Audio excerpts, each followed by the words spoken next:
Hello everyone, this is the 9th video of database management system र यो भिडियोमा चाहिँ हामी data definition language DDL statement को बारे पढ्न गइरहेको छौं है त। र सबैभन्दा फर्स्टमा चाहिँ हामी data definition language को definition पढौं। र data definition language describe the portion of SQL that creates, alter and delete the database statement है अथवा object है त। र database DDL भने चाहिँ के हो भने यसले चाहिँ स्ट्रक्चर अफ अ डेटाबेस हैन, कस्तो खालको स्ट्रक्चर बनाउने, कस्तो खालको टेबलहरु बनाउने, कतिवटा टेबल बनाउने र टेबलहरुमा चाहिँ कुनै कुराहरु चेन्जेस गर्नु पर्यो भने चाहिँ कसरी गर्ने भन्ने कुरा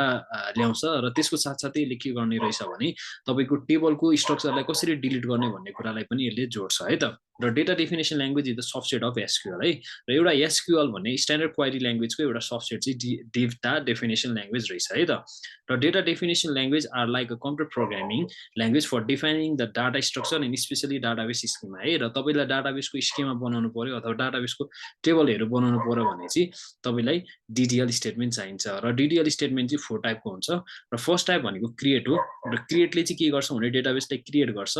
सेकेन्ड भनेको अल्टर स्टेटमेन्ट हुन्छ। र अल्टर स्टेटमेन्टले चाहिँ के गर्छ भने तपाईको डेटाबेसमा भएको कुराहरुलाई चाहिँ केही कुराहरु चेन्जेस गर्नु पर्यो हैन, अथवा स्ट्रक्चरमा केही चेन्जेस ल्याउनु पर्यो भने चाहिँ अल्टर स्टेटमेन्टले गर्छ। त्यस्तै ड्रप स्टेटमेन्टले के गर्छ भने तपाईमा कुनै पनि डेटाबेसलाई चाहिँ ड्रप गर्नु पर्यो हैन, इन्क्लुडिङ इट्स डेटा भने चाहिँ तपाईले के गर्नुहुन्छ भने ड्रप स्टेटमेन्ट युज गर्नुहुन्छ। र ट्रंकेट स्टेटमेन्टले चाहिँ के गर्छ भने तपाईलाई कुनै पनि डेटाबेसको टेबलमा हैन, कुनै पनि डेटाबेसको टेबलमा चाहिँ पुरै खाली गर्नु पर्यो हैन, कम्प्लिटली नल बनाउनु पर्यो अथवा पुरै खाली बनाउनु पर्यो भने चाहिँ ट्रंकेट स्टेटमेन्टले गर्छ है त। र क्रिएट स्टेटमेन्टमा जाउँ। र since it is a practical video हामी चाहिँ के गर्छौं भने स्लाइड पछि प्र्याक्टिकल कुराहरु गर्दै जान्छौं है त। र सबैभन्दा सुरुमा चाहिँ हामी के कुरा गरौँ भने डाटाबेसलाई कसरी क्रिएट गर्ने त है। र MySQL डेटाबेस हामीले युज गरिरहेको छ। र MySQL डेटाबेसमा चाहिँ डाटाबेस कसरी क्रिएट गर्ने भने सबैभन्दा सुरुमा चाहिँ क्रिएट लेख्नुपर्ने रहेछ। त्यसपछि डेटाबेस, र डेटाबेस लेखिसकेपछि तपाईले के गर्नुपर्ने रहेछ भने डेटाबेसको नाम है। र एक्जाम्पलको लागि क्रिएट डेटाबेस र डेटाबेसको नाम चाहिँ मैले के लेखेको छु भनेदेखि चाहिँ स्टुडेन्ट म्यानेजमेन्ट सिस्टम है त। र यो सेम कुरा चाहिँ हामी के गरौँ भनेदेखि चाहिँ टर्मिनलमा पनि गरौँ न त हैन, अथवा MySQL डेटाबेसमा पनि कसरी गर्ने त यही सेम कुरा भन्ने कुरा पनि बुझौँ न त। त्यसको लागि हामीले के गर्नुपर्छ भने टर्मिनलमा जानु पर्यो। र तपाई विन्डोज चलाउनु हुँदैछ भने तपाई के गर्नुस् भने MySQL को टर्मिनलमा जानु है त। र since I am using a Mac, so म चाहिँ के गर्छु भनेदेखि चाहिँ यसलाई अलिकति ठुलो बनाउन मिल्छ त, यसो मिल्दो रहेछ। So I think it's visible. र यसको लागि म के गर्छु भनेदेखि चाहिँ MySQL है, सो भर्जन गर्छु। सो सिन्स MySQL मेरो डेटाबेस मेरो ल्यापटपमा रहेछ, सो अब म चाहिँ के गर्छु भने MySQL भित्र छिर्छु है। र त्यसको हाम्रो के छ भने छिर्नेको लागि MySQL -u root -p र तपाईको सायद माइनस यो होला। र यसको पासवर्ड मागो तपाईलाई। र पासवर्डको लागि चाहिँ तपाईले के गर्नुपर्छ भने तपाईले जुन पासवर्ड चाहिँ भ्यालिड पासवर्ड हानिरहनु भएको छ त्यही भ्यालिड पासवर्ड हानिदिनु भयो भने आयो है त। अब चाहिँ हामीले के गर्नु पर्यो भने एउटा डेटाबेस बनाउनु पर्यो। र हाम्रो MySQL मा चाहिँ अलरेडी कुन डेटाबेसहरु छ भनेर हेर्नको लागि चाहिँ तपाईले के कमान्ड युज गर्न सक्नुहुन्छ भने सो डेटाबेसेस भनेर तपाईले लेखिदिनु भयो भने हाम्रो SQL को डिफल्टमा चाहिँ यो कुराहरु चाहिँ रहेछ, अथवा अलरेडी बनिसकेको डेटाबेसको नामहरु चाहिँ यो रहेछ। र अब चाहिँ हामी के बनाउन खोजिरहेका थियौं भनेदेखि चाहिँ हाम्रो MySQL डेटाबेस बनाउन खोजिरहेका थियौं है त हामीले। र त्यसको लागि चाहिँ हामीले के गर्नु पर्यो भने क्रिएट डेटाबेस र डेटाबेसको नाम है। र क्रिएट डेटाबेस र डेटाबेसको नाम चाहिँ स्टुडेन्ट म्यानेजमेन्ट सिस्टम है। स्टुडेन्ट म्यानेजमेन्ट सिस्टम भनेर लेखेर मैले इन्टर गरिदिए भने के भयो भने मेरो डेटाबेस बन्यो। र मेरो डेटाबेस बनिसकेपछि अघि मैले जुन कमान्ड हानेको थिएँ हैन, सो डेटाबेसेस गर्दाखेरि अब चाहिँ तपाईको के कुरा पनि एड भएर आउँछ भने स्टुडेन्ट म्यानेजमेन्ट सिस्टम पनि एड भएर आउँछ है त। र अब हेरौँ न त है। यहाँ हेर्न सक्यौं भने के कुरा देखियो भने स्टुडेन्ट म्यानेजमेन्ट सिस्टम देखियो है। र अब ब्याक टु स्लाइड जाउँ। र स्लाइडमा के भनिरहेछ भने after creating use specific database है। आफ्टर क्रिएटिङ है, सो हामीले के गर्नुपर्छ भने डेटाबेस त क्रिएट गर्यौं, तर कुन डेटाबेसलाई हामीले युज गर्ने भनेर हामीले स्पेसिफाई गरेको छैन के अहिलेसम्म। सो मैले स्पेसिफाई गरिन भने मेरो डेटाबेसमा चाहिँ प्रब्लम आउन सक्छ के। सो अब चाहिँ के गर्नुपर्छ भनेदेखि चाहिँ युज गर्नुपर्छ है त त्यो डेटाबेसलाई। र म चाहिँ कुन डेटाबेसमा चेन्जेसहरु ल्याउन चाहन्छु भनेदेखि चाहिँ माइ स्टुडेन्ट म्यानेजमेन्ट सिस्टम भन्ने एउटा डेटाबेसमा। सो त्यसमा चाहिँ म के गर्छु भने युज गर्छु युज स्टुडेन्ट म्यानेजमेन्ट सिस्टम है। र मैले यहाँ के गरेँ भने इन्टर गर्दा बित्दै भने के भयो भने डेटाबेस चेन्जेस भयो के र डेटाबेस चेन्जेस भइसकेपछि चाहिँ अब हाम्रो पालो आउँछ हामीले डेटाबेस त बनायौँ र डेटाबेस बनाइसकेपछि चाहिँ अब डेटाबेसमा चाहिँ टेबलहरू हुन्छ क्या सो रिलेसनल डेटाबेसमा चाहिँ तपाईँको के हुन्छ भने टेबल मिलेर बनेको हुन्छ र टेबल क्रिएट गर्नु पर्यो भने चाहिँ हाम्रो क्रिएट स्टेटमेन्ट हुन्छ है र क्रिएट स्टेटमेन्टले चाहिँ के गर्छ भने use to create a new table in a database है सो डेटाबेसमा चाहिँ नयाँ टेबल बनाउनु पर्यो भने चाहिँ क्रिएट टेबलले भन्ने स्टेटमेन्टले गर्छ र यसको सिन्ट्याक्स चाहिँ तपाईँको के हुन्छ भने क्रिएट टेबल र टेबलको नेम र column 1 data type column 2 data type column 3 data type that कतिवटा हाम्रो डेटा टाइपहरू छ होइन अथवा त्यो टेबलमा चाहिँ कतिवटा चाहिँ तपाईँको कोलमहरू छ त्यही अनुसार चाहिँ हामी के गर्छौँ भने कोलम हाल्दै जान्छौँ र इक्जाम्पलको लागि चाहिँ हामीले एउटा डेटाबेस बनाछौँ र त्यो डेटाबेसको नाम चाहिँ तपाईँको के छ भने स्टुडेन्ट भन्ने डेटाबेस छ र स्टुडेन्ट भन्ने डेटाबेसमा चाहिँ तपाईँको के छ भने स्टुडेन्ट आइडी छ स्टुडेन्टको यो कुराहरू छ यो कुराहरूलाई चाहिँ अब हामी के गर्छौँ भने ठ्याक्कै यही सेम कुरालाई चाहिँ हामी उता माइसिक्वलमा युज गर्छौँ है त र अहिले हेरिन्छ भने सो टेबल्स भनेर मैले हाने भने के हुन्छ भने टेबल छैन नि त होइन सो खाली छ के मेरो डेटाबेसमा चाहिँ टेबलहरू छैन मेरो डेटाबेस चाहिँ खाली छ र अब म के गर्न चाहन्छु भनेदेखि चाहिँ अब म एउटा स्टुडेन्ट भन्ने एउटा टेबल क्रिएट गर्न चाहन्छु है त्यसको लागि चाहिँ मेरो कमान्ड के हुन्छ क्रिएट टेबल र टेबलको नाम के राख्ने भने स्टुडेन्ट भनेर राख्ने भने स्टुडेन्ट भनेर राख्ने र अब के गर्नु पर्यो भने स्टुडेन्टमा चाहिँ स्टुडेन्ट भन्ने स्टुडेन्ट आइडी छ अरे स्टुडेन्ट आइडीमा इन्टिजर डेटा टाइप हो र यो चाहिँ के अरे भने प्राइमेरी की अरे त्यसपछि स्टुडेन्ट आइडी भइसकेपछि स्टुडेन्टको नेम हुन्छ र नेम भनेको चाहिँ तपाईँको के हो भने भ्यार क्यार है सो भ्यार क्यार भन्ने डेटाबेस छ र यसको चाहिँ हाम्रो के गरौँ भने 30 भनेर राख्यौँ र त्यसपछि तपाईँको के छ भने स्टुडेन्टको एज छ अरे र यो चाहिँ के छ भने इन्टिजर छ अरे है र अहिलेको लागि चाहिँ यति नै कुरा हालेर हामी इन्टर गरौँ है इफ केही पनि सिन्ट्याक्समा प्रब्लम छैन भने हाम्रो के हुन्छ भने टेबल क्रिएटेड हुन्छ र सिन्स त्यसमा केही पनि प्रब्लम थिएन र टेबल क्रिएटेड भयो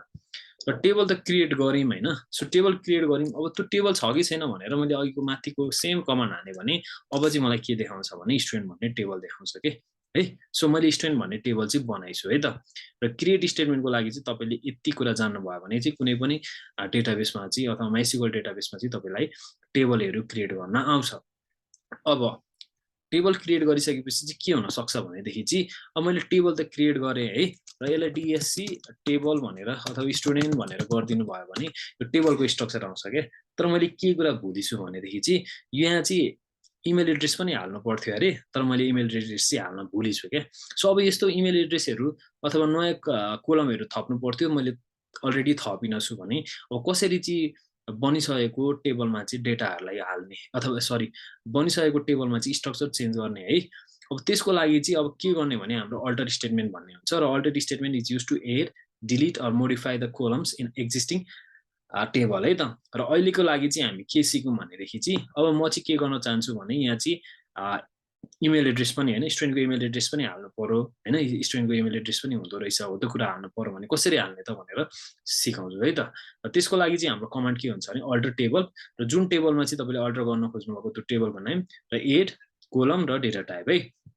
अब जाउँ अब के गर्नु पर्यो भने अल्टर टेबलको नाम स्टुडेन्ट भनिसकेपछि एड कोलमको नाम चाहिँ के राख्ने भने यस इमेल है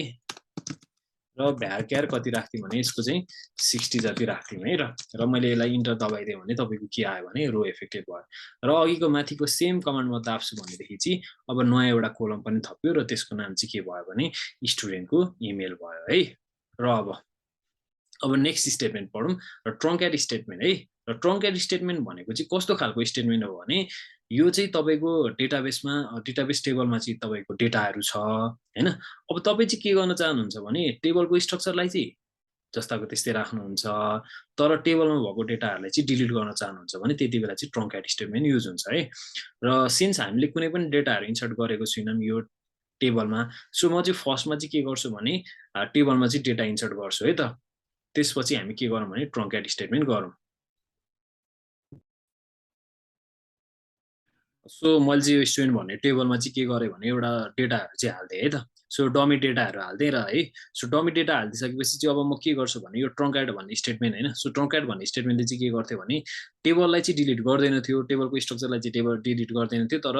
टेबलमा भएको डेटाहरूलाई चाहिँ डिलिट गर्थ्यो के सो मलाई यो सबै डेटाहरू डिलिट गर्नु छ तर मलाई के गर्नु छैन भने चाहिँ यो स्ट्रक्चरलाई चाहिँ के गर्नु छैन भने जस्ताको त्यस्तै राख्नुपर्ने छ अथवा मैले स्टुडेन्ट भन्ने डेटा